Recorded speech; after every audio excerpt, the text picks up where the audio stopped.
march by the leaders of 18 opposition parties to demand a probe into the Adani row was blocked by the Delhi police soon after it started from Parliament this afternoon.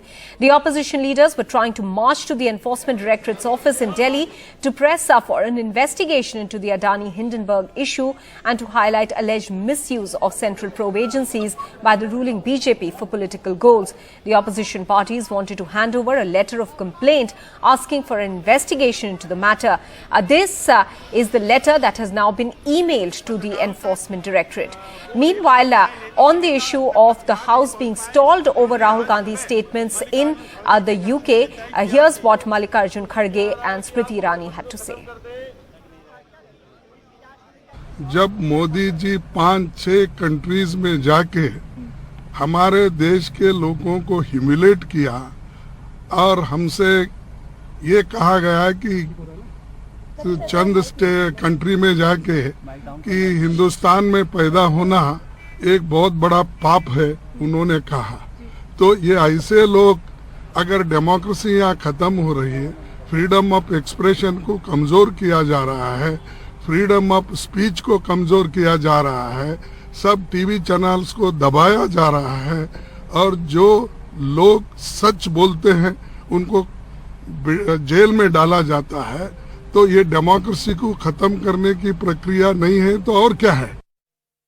In 2016, Rahul Gandhi went to an Indian university in the national capital and supported the slogan of Bharat Tere Tukde Honge. Rahul Gandhi further states in his travels to the United Kingdom that democracy is being blown to smithereens.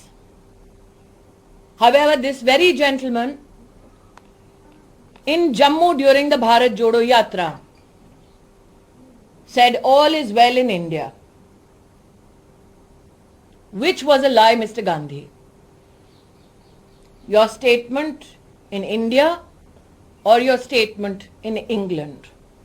Right, Vedant is now joining us with more details. Vedant, we are continuously seeing a ruckus in Parliament. The opposition is making certain demands. The government is, in fact, going after Rahul Gandhi and his statement in the UK. What are we looking at from here on?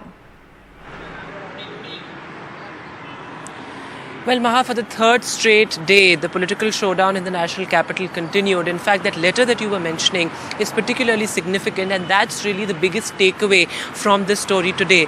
Because remember, the signatories to that particular letter included 18 political parties from the opposition space, including the Aam Aadmi Party, the DMK, the SP, RJD, the National Conference, among others. And these political parties were all signatories to that particular letter.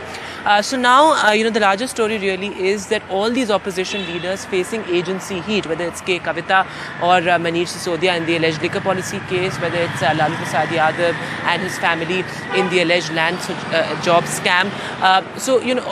It's the agency heat that's really bringing the opposition leaders together.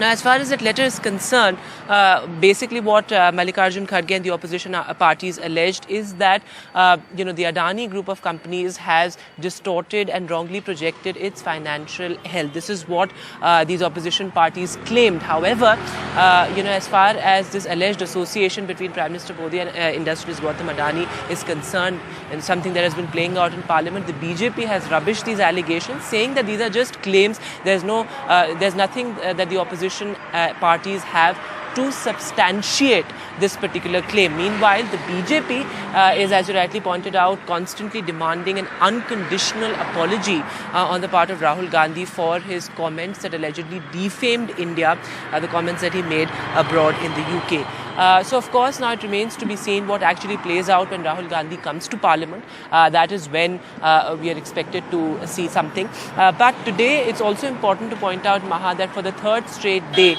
legislative business in the Parliament continued to be stalled, because both the Rajya Sabha and Lok Sabha continued to be adjourned multiple times. And finally, when the opposition leaders were blocked by the police. There were multiple barricades, as we had reported, a heavy police presence, and once they were blocked and they went back to Parliament, they again started protesting, and the Lok Sabha had to finally be adjourned till tomorrow 11 a.m. So now it remains to be seen what actually happens when Rahul Gandhi comes to Parliament. Maha. Yes, Vedant, many thanks for joining us with those details.